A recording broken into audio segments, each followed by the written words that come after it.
Friends வணக்கம். இன்றைக்கி பார்த்திங்கன்னா நம்ம ஃபிஷ் ஃப்ரை தான் பார்க்க போகிறோம்.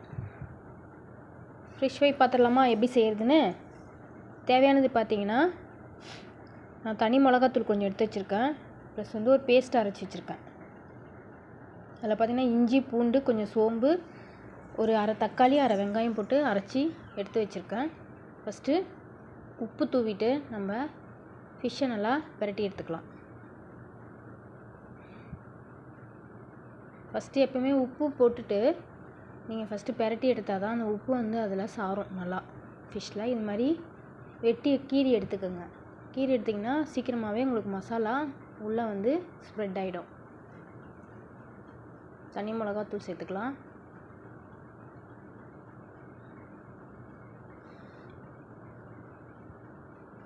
கலந்த மிளகாத்தூள் கொஞ்சம் சேர்த்துக்கலாம் தேவையான அளவு. உங்களுக்கு காரம் எவ்வளோ தேவையோ அந்த அளவுக்கு சேர்க்கணும். ஏன்னா நான் தனி மிளகாத்தூள் சேர்த்துருக்கேன், அதுவே காரமாக இருக்கும். இதை அரைச்சி சொன்னேன் இல்லைங்களா, இஞ்சி பூண்டு தக்காளி வெங்காயம் சோம்பு இது எல்லாமே ஒரு விழுதாக அரைச்சி அதையும் சேர்த்துக்குங்க. இது ரொம்பவே டேஸ்ட்டாக இருக்கும் ஃப்ரெண்ட்ஸ். நீங்கள் ஒரு ட்ரை பண்ணி பார்த்துட்டு எனக்கு கமெண்ட்ஸில் எப்படி இருந்தது மட்டும் ஃபீட்பேக் கொடுங்க. நல்லா ஃபிஷ் ஃப்ரை பண்ணி சாப்பிட்டிங்கன்னா டேஸ்ட்டு நல்லாயிருக்கும். இந்த மாதிரி நீங்கள் அரைச்சி சேர்க்கும் போது எல்லாத்தையும் சேர்த்துட்டு நல்லா பிரட்டி வச்சுக்கோங்க.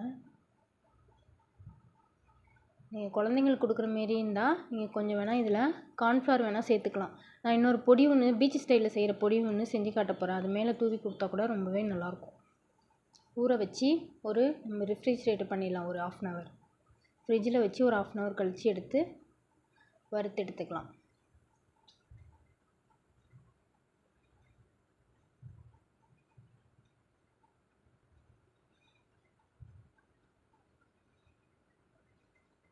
பீச் ஸ்டைல் மசாலா செய்கிறதுக்கு இப்போ பார்த்திங்கன்னா என்னென்ன எடுத்துருக்கேன்னு, கொஞ்சம் மிளகு, கொஞ்சம் வேர்க்கடலை, கொஞ்சம் ஜீரகம், கொஞ்சம் சோம்பு, ஒரு 3 காஞ்ச மிளகாய், கொஞ்சம் வெந்தயம். வெந்தயம் மட்டும் கொஞ்சமாக எடுத்துங்க, அது கசப்பாக இருக்கும். ரொம்ப சேர்த்துட்டிங்கன்னா கம்மியாகவே நீங்கள் யூஸ் பண்ணிக்கலாம். இது எல்லாமே எடுத்துட்டு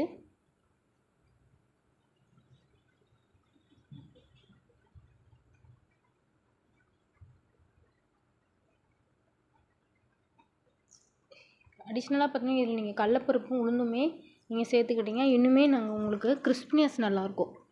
ஃபிஷ் நல்லா மொறுமொறுன்னு கிடைக்கும். ஆனால் நான் இது மட்டும்தான் இப்போ இன்றைக்கி எடுத்திருக்கேன். கடலப்பருப்பு உளுந்தெல்லாம் நான் சேர்க்கலை. தேவைன்னா நீங்கள் சேர்த்து பண்ணிக்கலாம்.